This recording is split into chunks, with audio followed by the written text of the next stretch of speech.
Don't miss out on power. This is a sin for you to avoid, to miss out on the blessing of God's power running through you and making a difference in this world. Let's not commit the sin of missing out on the power of God.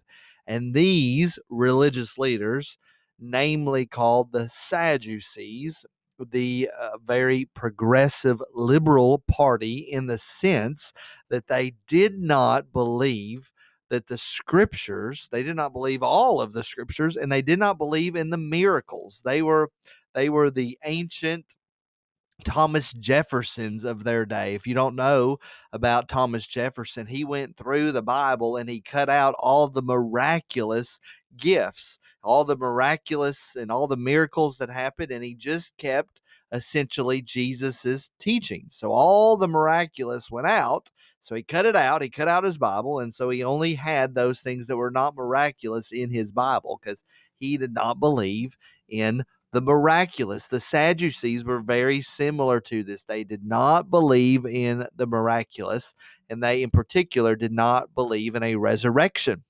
And thereby, they did not believe in the power of God. And so the Sadducees, because they did not believe in the resurrection, that's why they were sad, you see. It's a good way for you to remember the Sadducees. So the same day, Sadducees came to Jesus, who say there is no resurrection. And they asked him a question again, trying to trip him up, as the Herodians have done, as the Pharisees have done. And they said, Teacher, Moses said if a man dies having no children, and they're thinking, we've got him tricked. We've got him tricked with this story because he is going to have to admit there is no resurrection. But Moses, in the law, in the first 5 books of the Bible, it tells us if a man dies having no children, his brother must marry the widow and raise up offspring for his brother. Now, here's our story. There were 7 brothers among us. The first married and died and had no offspring, left his wife to his brother. So too the second, and then the third, all the way down to the 7th. So each of these 7 brothers married this lady because she never gave birth to a child. So in order to leave an offspring, the next brother was to marry them according to the Old Testament law. And after them all the women all the af- after them all the woman died. In the resurrection, therefore, of the 7, whose wife will she be? For they all had her. And then Jesus says this. They think, we've got him.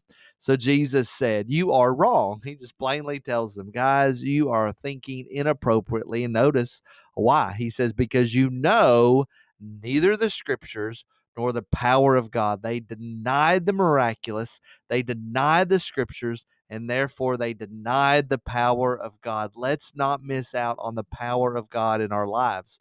Jesus goes on to say, for in the resurrection, they neither marry nor are given in marriage. Here's a key word. They are like angels in heaven. Now, we do not become angels when we die, but we are told that in the resurrection, we are like angels, probably in the essence that our bodies are going to be in and remember, this is after the resurrection.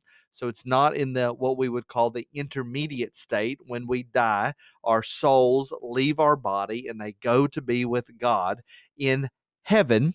But then after that, there will be the resurrection of the dead, where our souls will be reunited with a redeemed, a fixed, and a perfect body.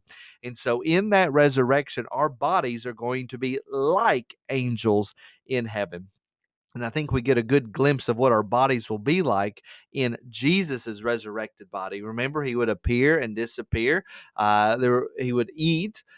So there were some like miraculous things that Jesus did with his body, but it was still a body. You would still eat. So they are redeemed and perfected, and dare we even say supernatural bodies in the resurrection.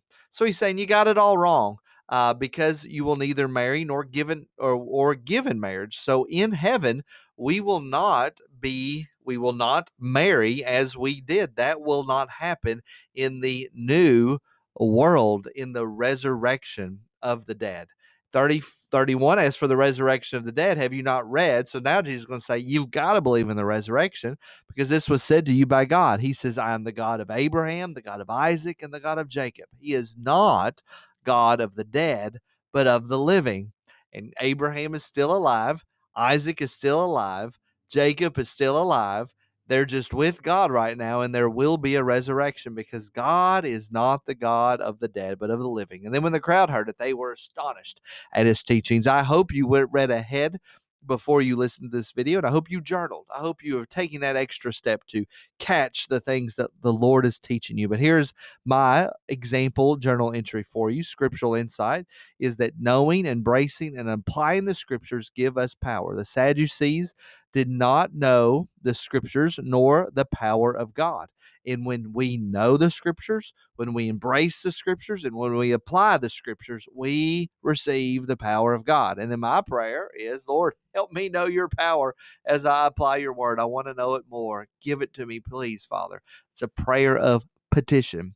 And then my application was, I will not doubt the scriptures. I won't be like Tommy Jefferson. I won't be like Thomas Jefferson and take out the miraculous in the Bible. I will not doubt the scriptures, and I will devote myself to applying them. It's really applying that James admonition to us, is that we should not be just hearers of the word only, but we should be doers of the word. So let's take the scriptures, let's apply them, let's experience the power of God, and let's not be like the Sadducees. Let's not be sad.